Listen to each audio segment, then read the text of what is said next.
I recently had the opportunity to talk with Chris Dyer, a leader in remote work.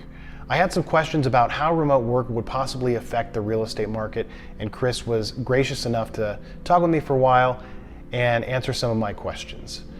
Chris Dyer is an entrepreneur, a keynote speaker, and an author. Chris has written books such as The Power of Company Culture and co-authored Remote Work. Chris's company, People G2, has been 100% remote since 2009, well ahead of the curve.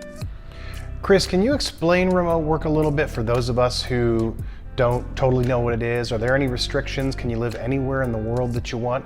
True 100% remote work is there's no boundaries, there's nothing, right? Nothing stopping you from wherever you want to go. Now, realistic remote work is you're probably stuck inside of your regional restrictions, meaning if you're in the United States, you got to be living in the United States, right? Usually to work for an American company, or there needs to be there are differences in the laws and way things work and how you pay people. You can't just be working for a company in California and decide you're going to live in Japan full time. You have to have coordination with your company to do that. But inside of that, let's just say, like, if you're in the United States and you were 100% remote, it shouldn't matter where you live. If you live in Florida or Idaho or California or Alaska, as long as you got internet, and some power, you should be fine. Chris, you and your company were pretty early on with being remote. I believe it was 2009. You guys started being 100% remote. Since then, could you explain how you've seen companies and the general workforce accept remote work a little bit more as the years have gone by?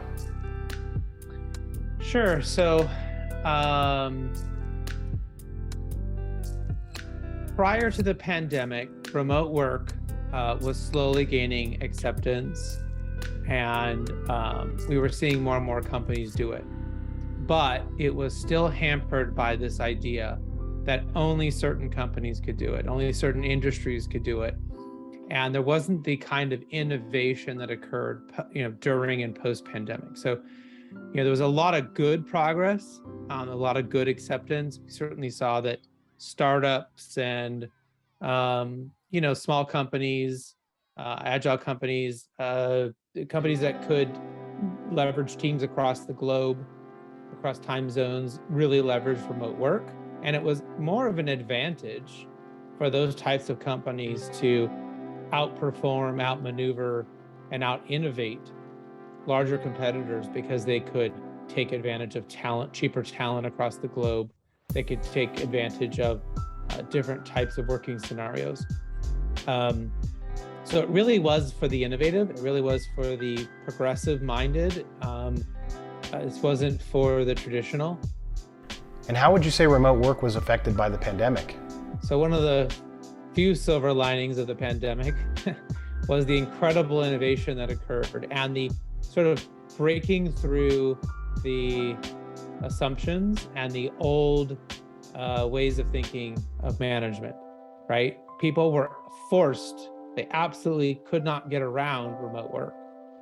And then they discovered, wow, my people are more effective. Wow, I'm more effective as a leader. I just eliminated 2 hours a day of commuting, and look how much more I'm getting done. Look how much more time I have. I can be here to have dinner with my family.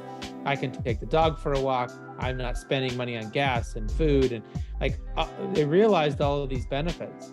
And for most people, they saw an incredible advantage to remote work. Now, we've seen a regression a little bit there.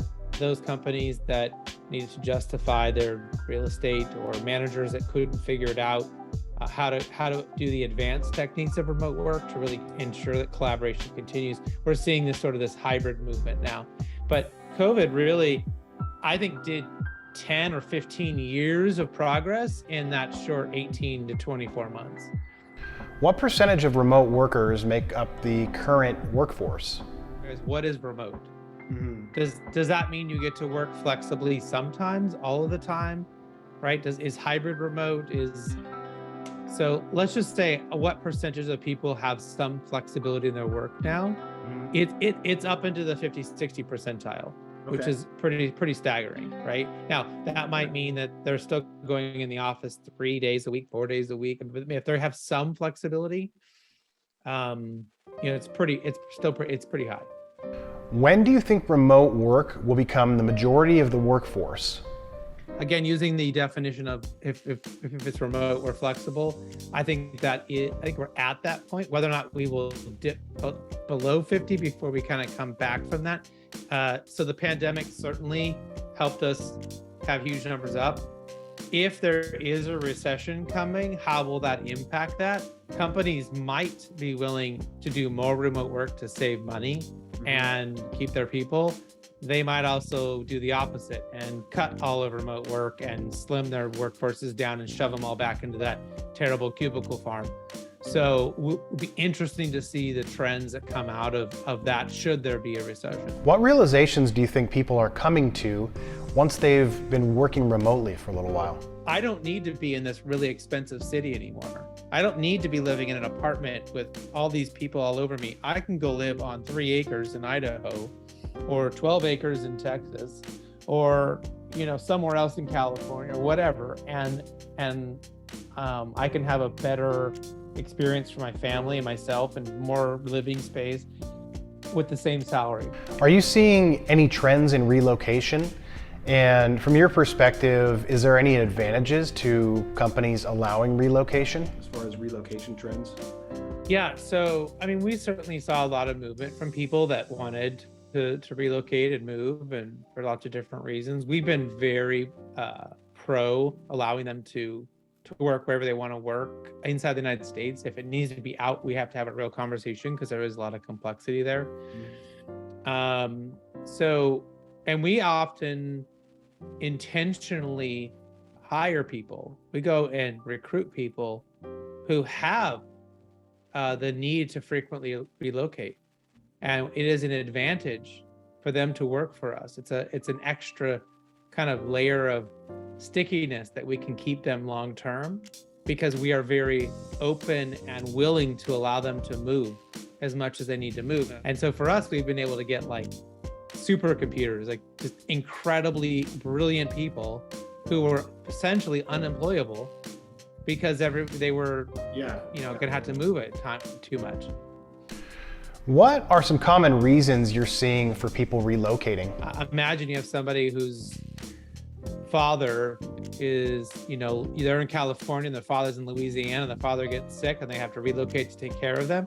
You actually get to retain that employee instead of losing them like you would have normally because they had to take care of someone who was ill in their family. Those are the more common scenarios, right? Where they have to move for some family or personal reason, and so it's more of a retention thing.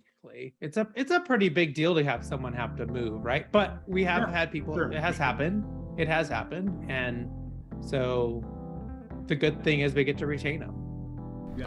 Can you talk about some of the more unique situations that may make somebody want to relocate? You have family issues. Sometimes their spouse gets relocated for their job, right? Mm-hmm. Sometimes they have a financial difficulty and so they just can't continue to live wherever they are. They need to relocate somewhere else that might be less expensive. Mm-hmm. I had someone move because their mom had passed away and left them their house, and it was like a lot better house than the one they were in, so they decided to move back home. These are sort of like, I wouldn't call these trends. They're more like just things happen in people's lives. There's a lot of different reasons why they might want to move. I had one family move because their kid was really good at hockey and they wanted to be in a hockey town and be able to be in an environment where the kid could really get a lot of competition and move forward. So there's been lots of different reasons, but again, I don't know how much of that was I got to keep them despite their move, or because I was willing to be adaptable, that allowed them to be able to move as well. They were able to make that consideration a bit more likely because they weren't going to lose their job on my end. What do you think remote work is doing for people that don't want to necessarily live in a big city anymore? They want to go out and live in perhaps the middle of nowhere in Wyoming, but still, maintain their job. So the kind of trends that I've seen is that there has been some migration to other areas where that has caused that area to have more expensive housing. Idaho's a really good example of Denver, but right, people moved out of really populous areas to other areas, and so that, I don't know, you could say helped or hurt or whatever your opinion is, but certainly more people moved into an area that was less populous. And so there's those trends, and there is an impact on the communities, on infrastructure, right, from traffic to Wi-Fi speeds and things like that, right? So those things will kind of work themselves out. One concern I hear over remote work is that it will leave a lot of vacant offices and vacant buildings in all of our larger cities. What do you think about that? It's interesting, we've not really seen a giant impact on commercial real estate. And the reason I think for that is they were pretty good at pivoting. So in areas where maybe they didn't think they could rent it out to somebody else, they turned it into WeWorks, they turned it into Regis's, they turned it into, people still want sometimes a place to go. And they need a flexible place to go. Maybe they don't always want to be in their home, and then so they can go somewhere. And that seems to be a really good model that's taken off and has been supported well, especially in populous areas. There's enough of those kinds of people. There's a lot of people who want to work remotely, but then they still want to go into like a WeWork, which is kind of weird, right? They don't want to be around their coworkers, but they like being around people. Yeah. You know? And so we haven't seen like this Armageddon or this like crazy, you know, like there's a ghost town in New York and no one's in the offices. Like that just hasn't happened. I mean, there was COVID, but outside of like when we were at stay-at-home orders, there hasn't been that kind of a problem. I think the biggest trends are in what's happening in more the personal real estate market, with people sort of changing where they're living and kind of impacting the less populous areas. And what do we need to know about having an office at home, and how can a remote worker succeed while working from home? Typically people who succeed, who excel at working from home, have good internet. They've got a good setup, right? You can't be working on your couch or the kitchen table. You need to have a desk and a real setup like you would at work, at a traditional work office, right? And you got to have the 2 monitors or 3 monitors or whatever it is you need to like be successful. That needs to still be consistent. That doesn't mean you can't go to Starbucks sometimes and go work or be on the road, but like when you do the majority of your work, you need to have that consistency like you would have at your cubicle, right, at the office. What are some advantages of working from home versus working from a conventional office? But I think what people really find that they get out of working out of their home that they don't get at an office is the peace and quiet, the deep focus time, the lack of interruption, not having to deal with other people's wants, needs, and desires, or hey, come up and chit chat with you when you're trying to get a project done, impromptu meetings that you weren't expecting, all these like distractions, right? The fact that you notice that Sally comes in crying from outside and there's some drama going on, like all that kind of stuff kind of like fades away when you're working from home, and you can really spend a bit more time being focused. You're also less frustrated because you weren't dealing with traffic, you weren't commuting, and you have the flexibility to take care of a sick child. Maybe if you're a little under the weather, you don't have to take the whole day off because you're not going to infect the whole office, but you still feel like you can work. So you feel like you can be more productive. And then of course there's the whole, like, I can go move my laundry over, I can take my dog for a walk. I think we often don't recognize how important people's pets are to like their overall happiness and well-being. And so when you allow people to like hang out with their dog all day, or their cat, I'm not a cat person, but I heard some people like cats, but they let them hang out with their cat all day. I mean, there's actually like a lot of scientific research into like people feeling happier and good because they, are with their pet all day.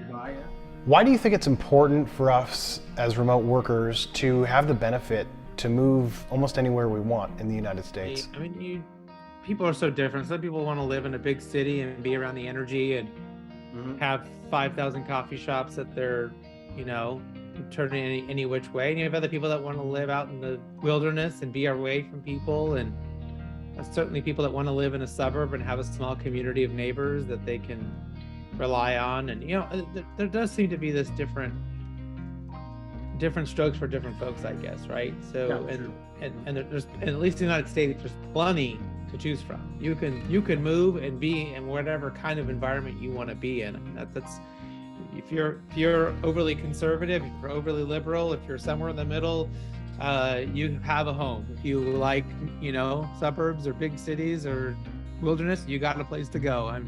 You know, we have a lot of variety here, so I think people have a lot of choice. Right? They're saying, hey, I'm remote, I can live anywhere. Then they're saying, why not live with the place where I feel like my people are, right? Yeah. If you enjoyed this video, you learned something new, you found it interesting, please like and subscribe. If you have any questions or anything you'd like to hear me discuss, then please just write a comment. I appreciate it. This is Daryl Vaughn, Colorado Realtor, and I'll see you in the next video.